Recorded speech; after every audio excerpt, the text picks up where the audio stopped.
C'est la plus grosse usine de traitement des eaux usées d'Europe. Le SIAP était assigné en justice par une association de défense des animaux pour des dysfonctionnements à répétition.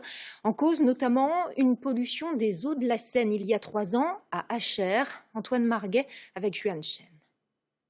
12 tonnes de poissons morts sur les bords de Seine. Une pollution monstrueuse. En juillet 2019, le SIAP, qui gère 60% des eaux usées de l'Île-de-France, est victime d'un 4e incendie en 18 mois. Ce jour-là, des milliers de litres d'eau remplis de matière fécale sont relâchés dans la Seine et asphyxient ces poissons.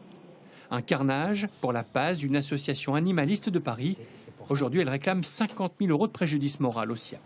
Il est important que toutes ces entreprises, ces multinationales, mettent en place de la prévention, des systèmes pour empêcher cela. Et que rejeter comme ça massivement, en l'occurrence des eaux qui sont non traitées dans un fleuve, ça a des conséquences extrêmement graves sur la vie d'animaux qui souffrent.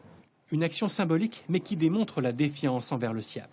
Car depuis 3 ans, cette usine est sous la surveillance des pouvoirs publics. Un audit a révélé des lacunes de sécurité très importantes. 221 préconisations ont été faites pour réformer l'usine. Et parmi les changements, le SIAP a désormais ses propres pompiers. Philippe Audebert fait partie des élus qui maintiennent la pression sur ce site classé Seveso haut, le niveau le plus important en termes de risque. Le fait de concentrer l'assainissement de la région parisienne en grande partie sur cette seule usine induit effectivement des risques très importants.